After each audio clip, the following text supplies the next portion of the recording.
Hello and welcome to Thinking Out Loud. I'm your co-host, Nathan Rittenhouse. And I'm your co-host, Cameron McAllister. And today we want to talk a little bit about parenting, specifically a listener question around Jonathan Haidt's book, The Anxious Generation. Actually, let me get the subtitle right here. The Anxious Generation, How the Great Rewiring of Childhood is Causing an Epidemic of Mental Illness. And this is a book that immediately was a New York Times bestseller. Obviously, Jonathan Haidt, very well-known academic speaker and writer, a little bit of a rock star in the academic world, I guess you could say. Cameron and I have read, I think, most of his other books, from The Righteous Mind to The Coddling of the American Mind, The Happiness Hypothesis. Yeah. So great writer, helpful things. Liberal atheist Jew, teaches at NYU, not really bringing a religious perspective to the conversation, but we'll talk about the things that he sees that religion does on this particular topic of parenting. And all that being said, wonderful things. I'm probably not going to read the book, The Anxious Generation. Maybe I will at some point, but I've listened to a couple podcasts or a couple interviews with him. I think I've got the gist of it. And I think you don't need him to tell you the conclusion of this book. I think if you're a parent or a grandparent or an aunt or uncle or whatever, you probably already know what he's pointing at. And so we want to talk a little bit today about the appropriate way of, or the ways in which experts can be helpful in parenting. And when sometimes you're like, you know what, I'm the parent of this kid. I actually do know it's best. And that's just the fact that you're older than your child. And like how to walk down that balance of making good decisions as a parent, and how to appropriately use expert advice, I think, is a good thing. So Cameron, you've actually done more speaking, I think. You know, you and your dad wrote a book together, Faith at Last, about the parent-child dynamic on religious terms, but that puts you into conversations oftentimes with kind of just parenting stuff in general. Where are you sensing, feeling this reliance on expertise, expert opinion, expert advice? What are the types of questions people are asking? What's your experience been here over the last year along the contours of the lines on parenting? Well, taking a leaf from Jonathan Haidt, actually, we began the book that we being my dad and I, Stuart McAllister, we began the book that we wrote, Faith That Lasts, by exploring three major misconceptions that are operative in many households. And, you know, these are specifically in reference to the coddling of the American mind. Did you quote Haidt in that? I can't remember. No. I like the way he structures his books around. So in The Coddling of the American Mind, he has three great untruths that are tearing the nation, college students apart, but really they've been broadly internalized by a lot of people in the country.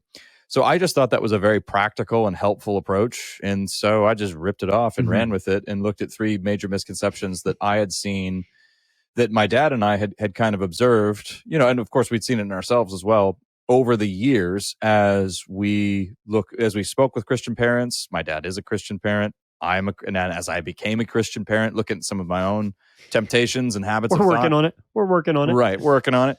But the three were, you know, number one, fear protects. And then the second one was information saves. And then the third one was spiritual education belongs to experts. And just a few words about each of them, because so fear protects, that's more of a Christian-centric one, or you might say culturally conservative-centric one, where the notion is that, well, you know, the progressive mindset of a society is really quite harmful if you look to the traditional household as the main bedrock of a culture and a civilization.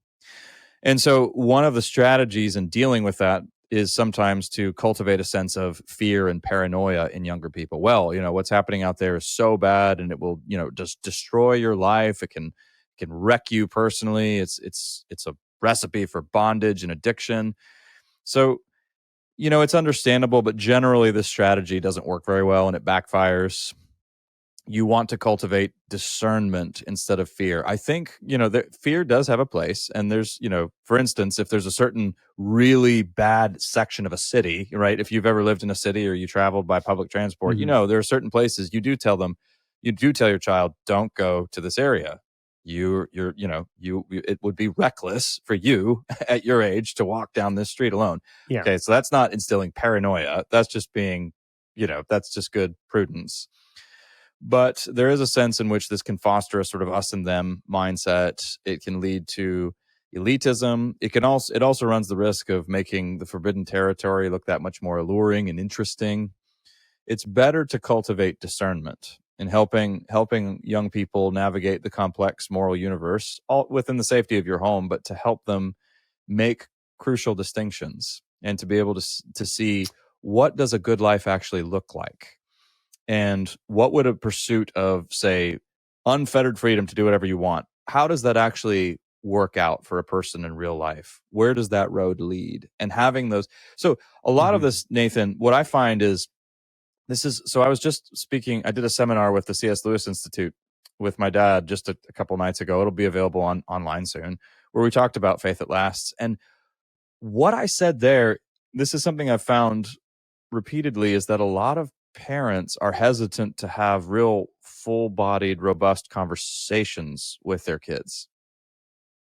They're looking for something that they wouldn't say it like this, but they're looking for something that precludes the conversations, that just sort of settles the matter.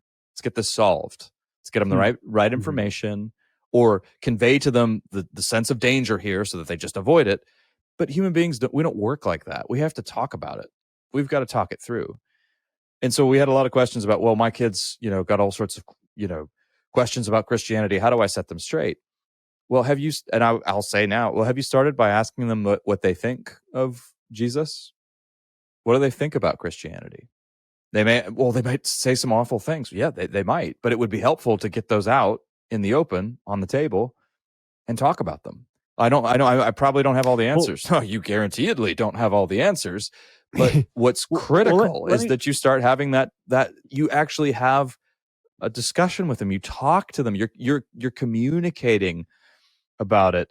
So, but here's where the expert piece comes in, Nathan, and then I want to hear what you have to say here, but when we run into those impasses, which we do from time to time when we're talking, especially with family members, people we love, where the stakes are so high and we often find ourselves stymied and we don't know what to say, we get angry, we get frustrated quicker. Well, then the temptation is, well, I need an expert. I need the youth minister. I need the apologist, somebody who's really skilled with these arguments. I need Jonathan Haidt. He's a social psychologist. But you don't need Jonathan Haidt to tell you that putting a smartphone into the hands of a little kid is a bad idea. I mean, even the people who make these things in Silicon Valley don't give them to their own children. What does that tell you? And also, look at yourself. How do you handle your smartphone? That's the question Nathan always asks. Let me turn this around. How do you do with your smartphone? Like, are you on it every 5 seconds? Yeah. So I think those are some starting points there. Yeah. All right. So and just to reiterate Haidt's point here, and you can easily find a clip of him explaining it, but he's basically looking at the rise of mental illness, particularly depression and suicide among boys and girls, but specifically around young women.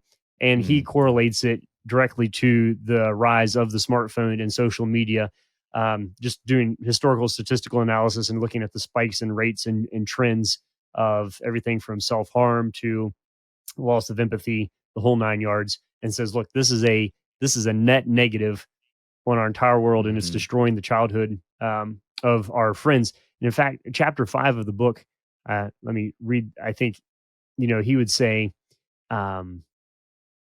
what's the title of chapter 5 here? The 4 foundations of harm. So from a social psychology perspective, if you want to really mess up a kid, if you really want to destroy somebody's so that it weren't normal, you would socially deprive them. So social deprivation. You would deprive them of sleep.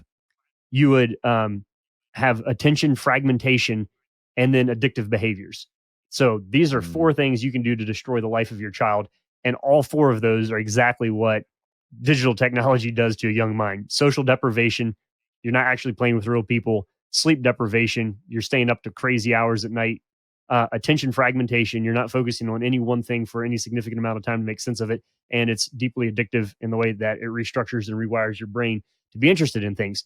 So he's basically saying we know good and well what destroys people's minds, and handing a small screen to a small child is fulfilling perfectly everything that we know if you want to ruin a child's ability to function normally in the world without anxiety. So, or with anxiety. So that's the thesis right there.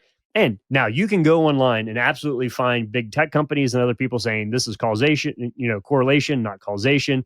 This is bad science, which can always be said about anything in the social sciences. And they're wrong. And they have a vested interest in saying that. But that's the thing of like, how do you...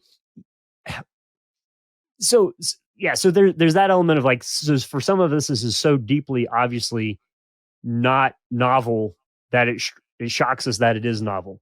Mm-hmm. But really what's at play here is our confidence in being parents ourselves.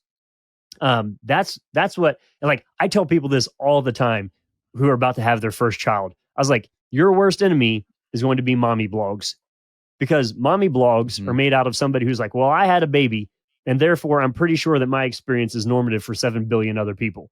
Like, no, it's not. Like, you were created, like, even if you take the most basic naturalistic perspective of humanity, you're fine. You'll know, like, mammals know how to have children. So there's this immediate sense of like, we have to outsource.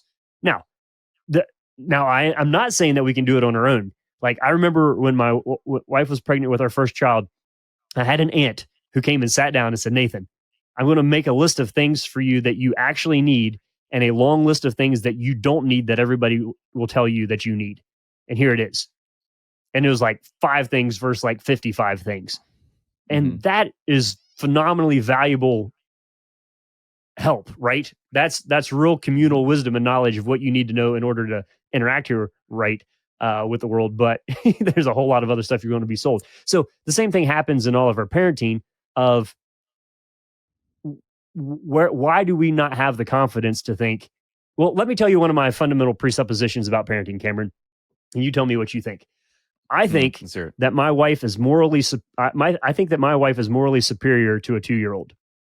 I'm not. How dare you? When I say that, that means, I know, right?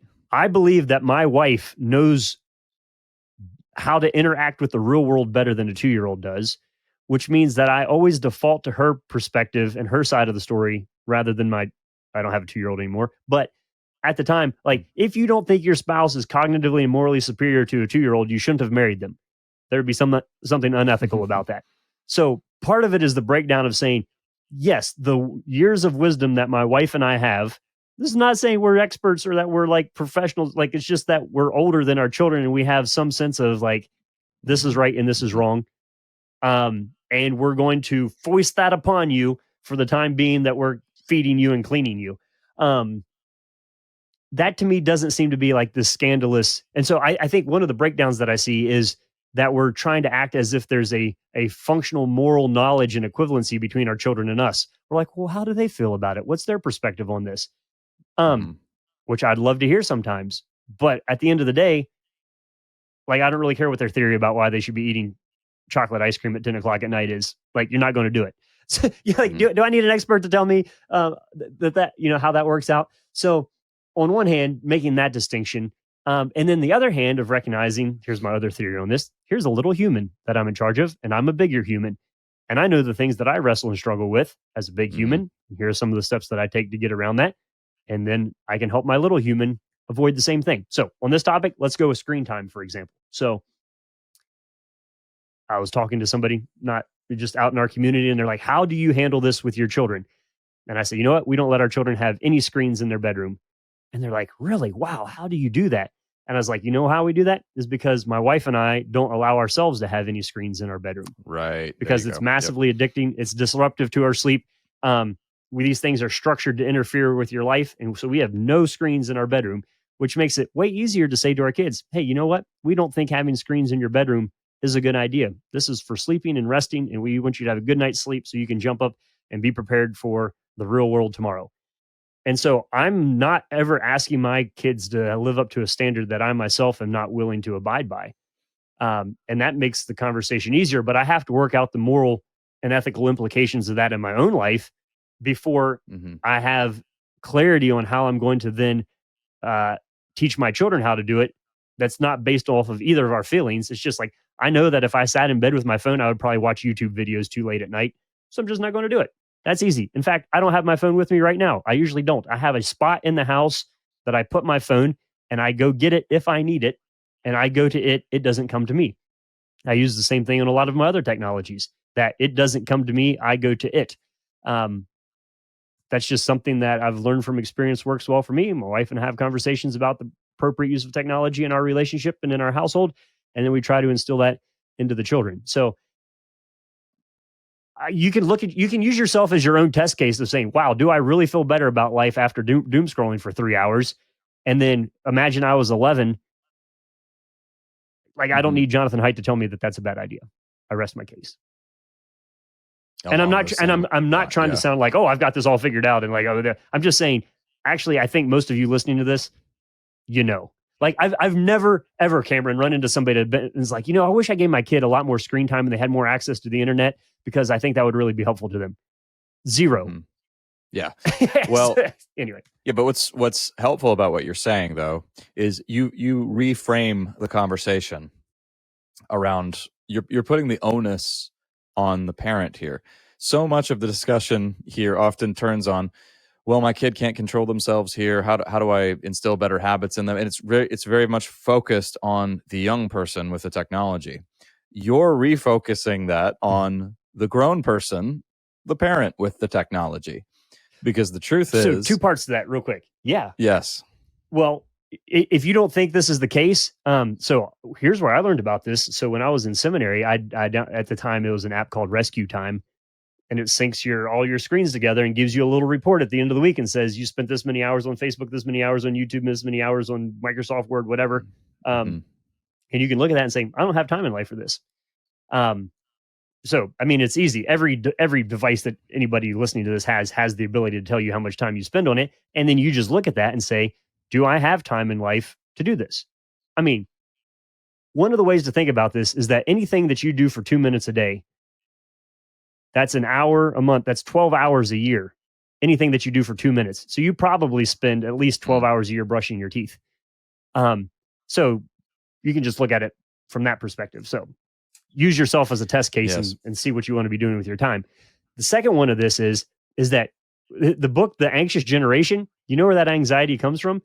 The reason that we give devices to our kids is that we tell ourselves that they have to have them in order to be safe and for us to be able to connect with them at any given minute, all the time, everywhere.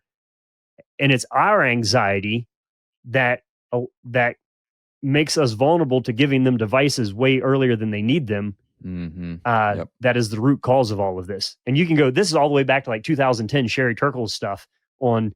So Sherry Turkle in Alone Together said, look, it used to be the kid went out the front door, got on the bus, and got off the bus 8 hours later, and you never heard from them because there was no way to do it. You just assumed everything was fine and you had zero anxiety about it. She said, as soon as cell phones came along, if Johnny didn't text you when he got to school, now that he had the option to text you but didn't text you, you immediately think, oh, I hope everything's okay. I wonder if he made it to school. And so the new level of anxiety that comes in with the possibility of communication and there not being communication is totally new, but it doesn't start in the kid's mind. It starts in the parent's mind. Does that make sense? Like it starts on the parent's end, and then we subconsciously or consciously use that as a justification for giving a device to a kid who probably is going to be okay.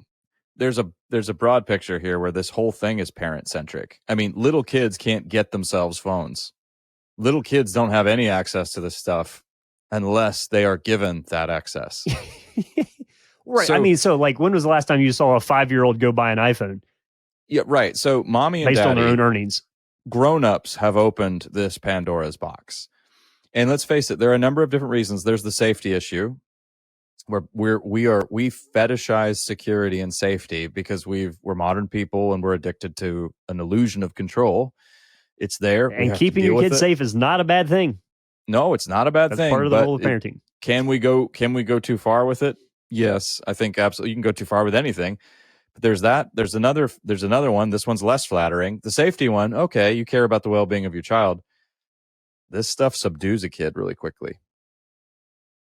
Okay. Because it subdues you really quickly. It subdues you really quickly. But if you want to bring a kid under, quote, control, what we mean by control these days is I think, very novel.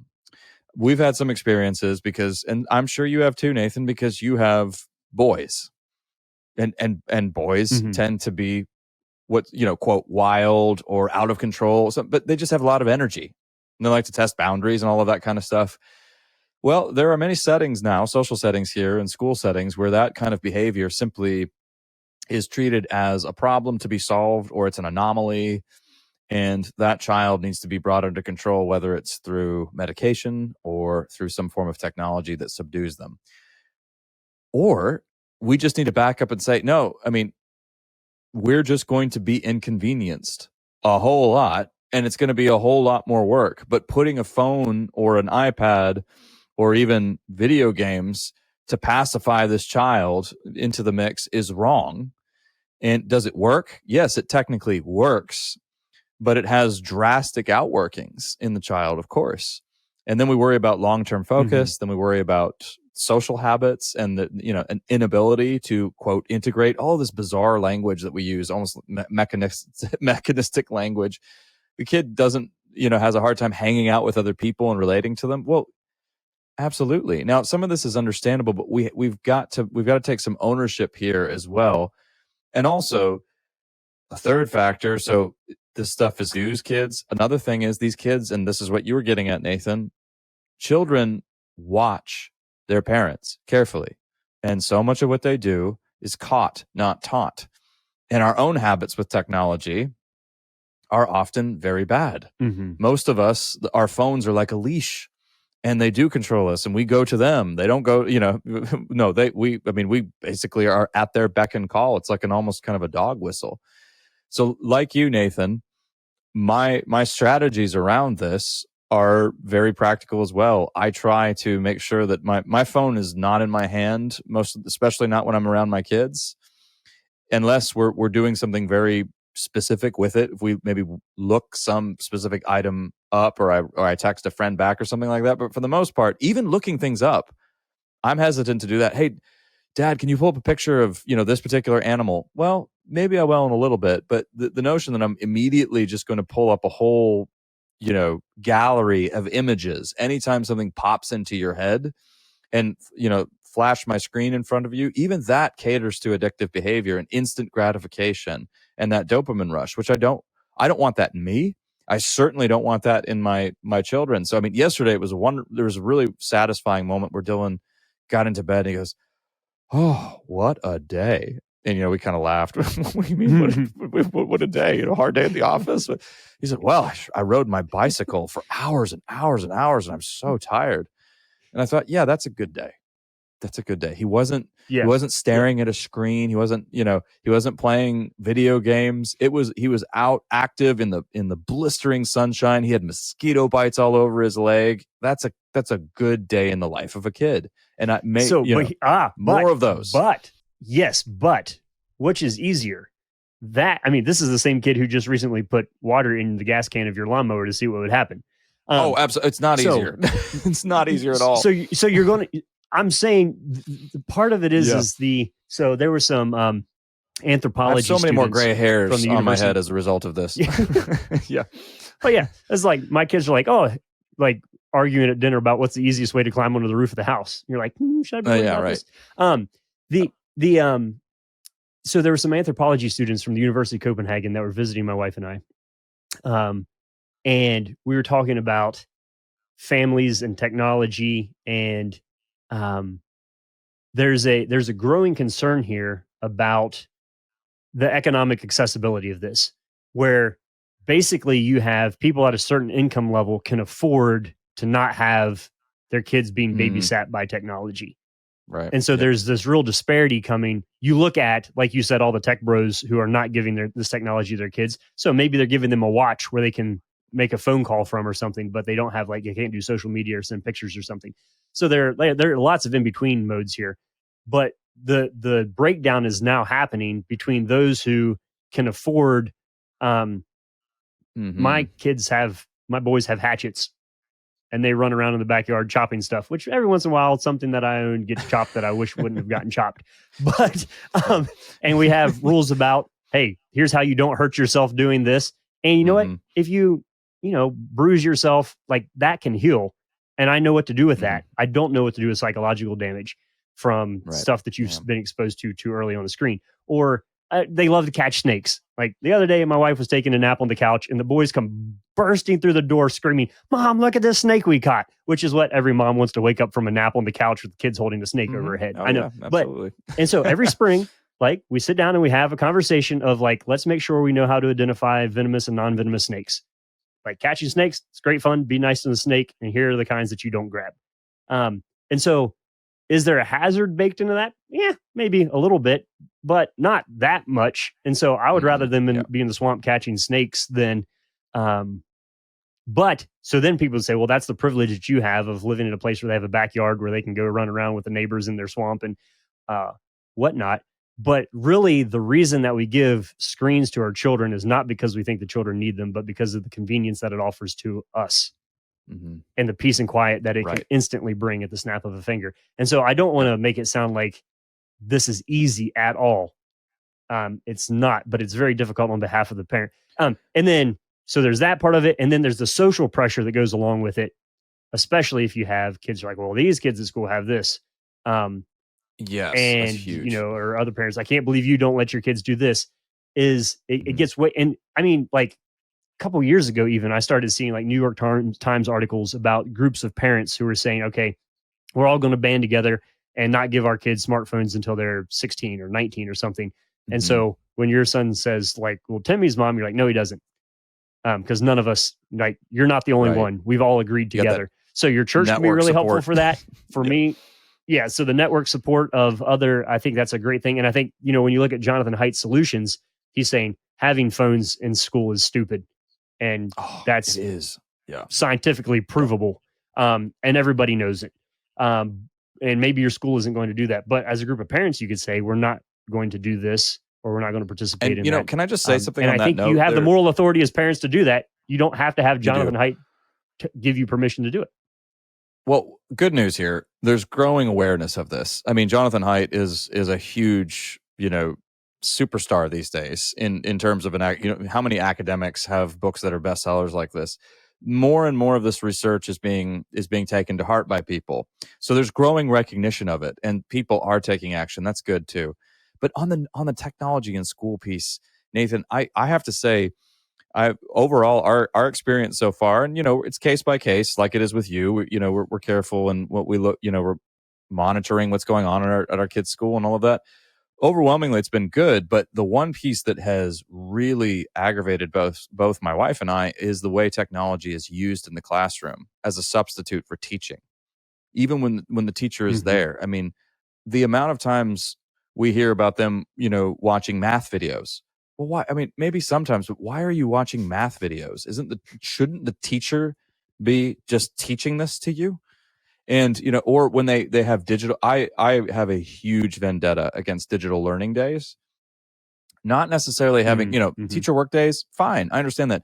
I don't want I resent my child being sent home with a laptop, which, he wants that thing. We never signed. So here's the thing. You go at the beginning of the year and you sign the form for that to be possible. And we just always tell the teachers, we're not signing the form.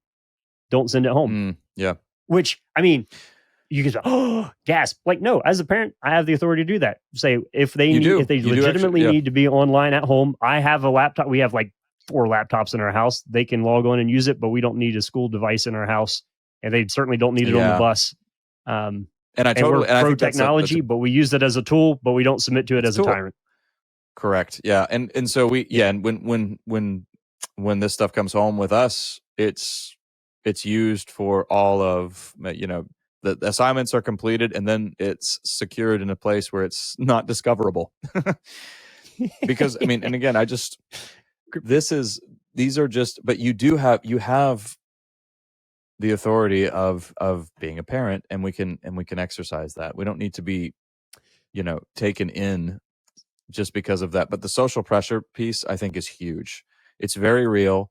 Yeah. I think there's growing recognition. So I think that part might be getting a little bit better, but still banding together with people will make it a whole lot easier. I mean, I'm not navigating the teenage years just yet, but again, I'm hopeful that there'll be, because of this research, and especially years down the line, I'm hopeful that there will be more. I think likely there will be more dumb phone so-called options for kids. I think that's already becoming more of a trend. I myself am in the process of downgrading my phone here, and I think a lot more people in general are starting to do things like that. I think those are overwhelming trends that are healthy trends, because again, I've heard the comparison made that we will view, now this is made about social media, but I think you can expand the conversation. People will say that we look at some of this stuff the way we looked at smoking back in the day. And now that there's awareness of that, this, unlike smoking, isn't physically, harmful. This is socially harmful to you. Well, psychologically, we would say I don't know. There might be two parts. It has physical outworkings, and there are, but we would say it's spiritually harmful as Christians. But more could be said there for sure. But I think things are. I think there's growing recognition. Yeah, it's weird. Like, I don't want to sound like a total Luddite, and the internet has brought tremendous value to my life and my sense of community, and allows me to live and work and have a lot of flexibility and options. So I'm not a full-on Luddite, but I think you have to have your head stuck in the sand. I mean, probably even by like 2000. When did The Shallows by Nicholas Carr come out? What the internet is doing to our brain. 2009. I mean, this 2010. is all. Yeah, this is all old, like 15-year-old news where we know good and well exactly what it's doing. So yeah, it's not super surprising there. I think, another one maybe is people would say, well, my kid's going to get behind on, it's a digital world and they need to be exposed to digital stuff. Yeah, well, you know what? Like, watching Pokemon on YouTube is not helping you learn how to code, first of all. Second of all, you're not going to learn any of that when you're 6 years old. And the ability to read and focus on something is going to be way more helpful in your future coding career than elsewise. So I was at something the other day in the county. One of the county reading specialists came up to me and said, "Hey, all three of your kids are phenomenal readers." And I said, "Well, when it turns out when you put them to bed with no screens and only books, they have two options. They can be bored or they can learn to read." She's like, "Well, that's one way to do it." So I think there's just so much good stuff out there. Like, but again, it takes time to read books to your kids. And it's way easier to say, "Hey, sit here and watch this while I fold the laundry," than it is to let me set this aside and sit down and let me read you this book. That's the crunch there. I would say that is the hardest thing about the whole conversation is my kids having screen time frees up my time. And that's why it's a temptation to us all. Right. Yeah, because just a few more quick observations on that note, Nathan, because I think this is important as well. The modern world is structured around personal convenience. And kids are not structured around personal convenience at all. Because the meaning of... there's the quote of the day. Kids are not structured around personal convenience. Correct. I mean, and as far as convenience goes, I'm for it. I think it's great. I'm really grateful for modern conveniences. But is convenience the meaning of life? No, it is not. And love, really, if you want to be, sound a little syrupy here, if love of God and love of neighbor is the supreme ethic, love is at the center of the meaning of life. Well, love takes time.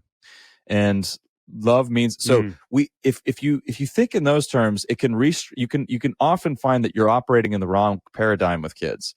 Well, it's just really hard to do the dishes and to get everything done that I need to get done with the kids. Well, yes.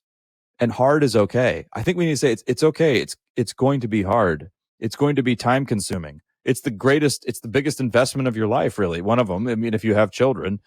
So, I mean, last night I'm reading A Wrinkle in Time to Dylan. That's a fairly ambitious kids book, and it's great. And we had a wonderful conversation just about words. So I kept saying, Madeline L'Engle loves the word swiftly. It even makes it into the title of one of her books, A Swiftly Tilting Planet. But she uses the word swiftly so often. And he says, "What does swiftly mean?" I said, "Oh, well, Dylan, it's fast. Why doesn't she just say fast?" And I was able to say, well, because swiftly sounds better, doesn't it? It's a beautiful word, and it actually sounds a bit like what it describes, doesn't it? Swiftly. And she's talking about this angelic being with these amazing wings. So describing this creature as moving swiftly is a very fitting way. And yeah, so that's extra time. I mean, think of now that we're reading an entire book. Think about going paragraph by paragraph and having conversations about words. It is time consuming. And it's at the end of a day where I've been, parenting along with my wife all day long, and we're brain dead and tired. But this is worthwhile. These are those magic moments where, I mean, this is how my mom taught me to fall in love with language and with words. Pete, you guys, listeners are always making fun of the big words I use. Well, my mother instilled in me a love of language, and specifically words, just saying them, just the way they evoke images, the sound of them, the texture. So it's a delight. I'm tired and, sometimes groggy, but it's a delight to do that with my kids as well. Again, it takes time. It's not convenient, but it's so fulfilling and satisfying. Deep learning is never fast. And, right. Something I learned from my mom was looking back, she's like, yeah, there's a lot more stuff we could have done probably so she mothered three boys. And she said, I was never really concerned about your physical safety, but I was very much interested in what you put into your minds. And I thought, that's an interesting difference, is that for the household that I grew up in, she was interested about what went into our minds, not necessarily what went into our bodies or what we did with them or what. And I think that actually maybe is the subtle switch that happens here, where what you're doing with Dylan there is you're thinking deeply about what goes into his mind. And then if he wants to go ride his bike for 4 hours, he'll probably get some scabs and bumps and breaks and bruises at some point. But you're saying that the intellectual, which, I mean, Jesus kind of leans into that of it's not what goes into your body, it's what comes out of it, the mind diet, that we should be more guarded about what we put into our mind than really maybe some of the things that we would see as physically dangerous. An illustration of this is when we lived in Massachusetts, we lived at a place where there were woods, and there are ticks in the woods in Massachusetts. And so most everybody never let their kids get off the sidewalks. And we let our kids run around in the woods and taught them how to remove ticks. And so I think those are the two options you have. Is one is to say you can stay on the sidewalk here and never get a tick on you, or you can never go into the woods. And which is the greater harm at the end of the day? Like, are there risks to everything that you do as a parent? Absolutely. It's all about relative risk. And I think that's where having a community is really, really valuable, and having other like-minded parents to say, like, no, you're not crazy on this, or here's what we've done and found this to be helpful. Who knows? 2 years from now, we could have a totally different perspective on half of this stuff. But it's, I think, very, very helpful to slow down and say, wait a second, I'm the parent. God has entrusted this little person to me. Here are the spiritual disciplines that I need in my life in order for it to be structured and not just a waste of time. And then how do I help somebody else learn to navigate the complexities and the contours of what's happening there? My funny counterexample, you will be weird. If you at all put any breaks or limitations on your child's screen time, you just have to embrace it. In fact, you'll be weird. I have a brother who's 32 who doesn't have a cell phone. Like, not just not a smartphone, but no cell phone. And he teaches, and one of his students like, Mr. Rittenhouse, do you have a phone? He's like, no. And they're like, do you even believe in God? He's like, what does that have to do? What does that have to do? What's the connection there? Yeah. That is a weird thing to think. Like, here's somebody who has a full-time, well, maybe 2 full-time jobs, a wife, children, fully involved in the world and in his community, who doesn't need a cell phone.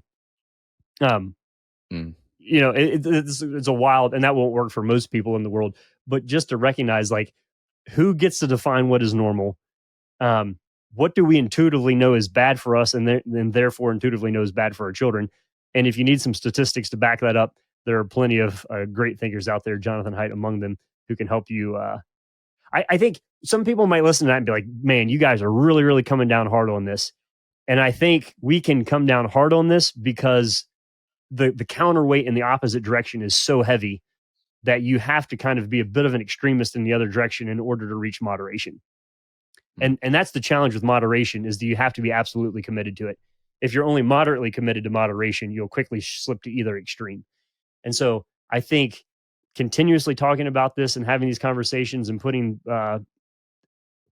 things in place, we could do a whole nother something sometime on all the weird technological stopgaps I put in my life to try to preserve my attention span. But I don't think that's time wasted. I think these are really good investments in the lives of the little people around us. Is to let the little children come to us and annoy us with their questions, and maybe sometimes chop something or turn a snake loose at the wrong place, and have that be an educational opportunity, not an impertinence to our convenience. As part of the joy of parenting comes in those moments. So I don't know, Cameron. Maybe I'm being overly cynical here, but the takeaway that I want people to have from this is to have confidence in their parenting, of saying, yeah, I'm the parent here. I make the decision. This is a responsibility that God has entrusted me with, and it's a delight. And then we pray before the Lord for wisdom and guidance in parenting well. So that's what I hope people take from this. What do you hope people take away from our little rant here? Yeah, I hope they take away that we know what we need to do here. And it may not be the easy route, but it's the right route. So, and I think the good news, the encouraging news is that I think there really is growing recognition. And I think the social pressure piece might not be as serious of a factor in the future. Could be wrong, but I think you're because right. of that growing recognition, that might be going away. So obviously much more could be said here, but we hope this has been helpful to you. And we will say more in the future, I'm pretty sure. Absolutely, we will. But in case you missed it in all of this, you've been listening to Thinking Out Loud, a podcast where we think out loud about current events and Christian hope. Thanks for listening to Thinking Out Loud. If you'd like to learn more about what we do, book Nathan or Cameron, or if you'd like to support us financially, whether through a one-time donation or on a monthly basis, you can do so on the donate page at www.toltogether.com. That's toltogether.com. And please consider leaving us a 5-star rating and sharing this content with your friends. It really does help.